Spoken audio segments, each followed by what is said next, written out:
Despite the struggles that Drinkwitz voice by allowing the explosive plays, what happened to make you guys clamp down so hard in the fourth quarter to seal up the win for the Tigers on that last defensive drive? Yeah, we just trust our process and our training.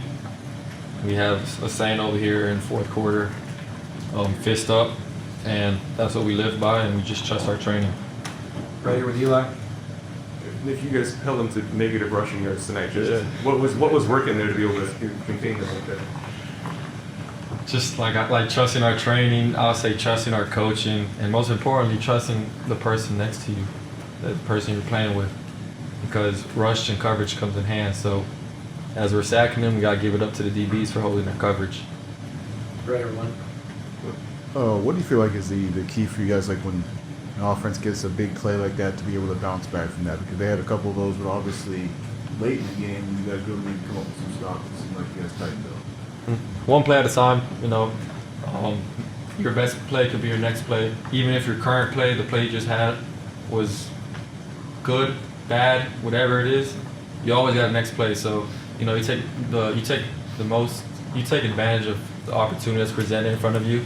And like I said, I just try to be present in the moment. Like, forget what happened the play before. We have another opportunity to focus on and do great things as we did as a team. So, Cal. Nick, you've done this to two mobile quarterbacks now in the run game, held them to really limited rushing yards. What is the main focus, the main key that you have in game week preparation to prepare for this?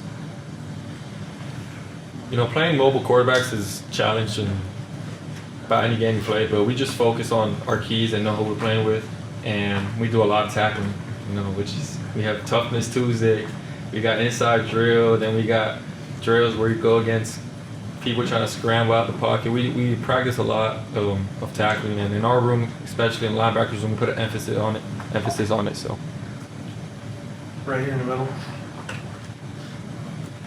Nick, with Lenore's, what do you think it makes him so good in order to be able to, even when there was plays where you guys were able to get a lot of pressure on him, he was able to deliver those? So what do you think he was able to do so well in those moments?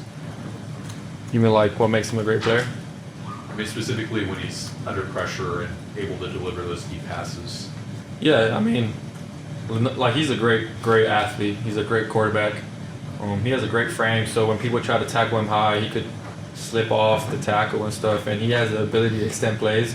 And we knew that coming into the game, so we just try to do the best we can with our opportunities in tackling them. And I feel like we did a good job, but I mean, I'll give him all his props. He's a hell of an athlete and a great quarterback. So Go three more there, right here in the blue. Sorry, names are eluding. Nick, back in the spring, Jalen Catalon said that one of the pillars of the defense that he wanted to have this fall was to fear nothing. Through 4 games, how have you seen that sort of play out on the field? yeah, that's something we say, and we fear none but respect all.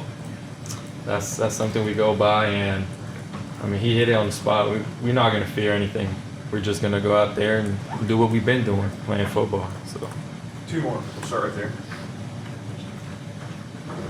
If someone's watching casually, it's easy to look at a big passing play and just play in the secondary and everyone else did their job right. But what can you guys do as a linebacker core and also right on the defensive line to take some pressure off the secondary guys and keep those big plays from happening? yeah, just execute. Do our 111. If we have certain plays we have to rush, do it the right way. Don't freelance. Just do your play, do your job, and like I said earlier, rush and coverage goes hand in hand. So. And right up, one more in front, right there. Raise your hand, didn't you, Wally? Okay, right there. We'll be done. Sorry, I'm learning names, guys. I apologize. Nick, when you guys are able to get in the backfield like you did today, I mean, you individually had a sack and a tackle for loss. What kind of energy does that provide in terms of shifting momentum with those kind of explosive plays? Yeah, it brings a spark to the defense, and I'm pretty sure the offense sparks them up too, because they just see on the sideline now they know it's their turn to take advantage of their opportunity that they have to go on the field and go on a run. That's what we like doing, going on runs, getting a stop, going to score, get a stop, go score again. That's something we like to do, and I mean, when you have a great a great brotherhood here. I feel like just knowing that you're gonna play next to a brother that's gonna give it your all, and you're gonna give your all, and you're gonna do your job. You know, we play very comfortable with each other. So, yeah. Thanks, Nick. Thank y'all.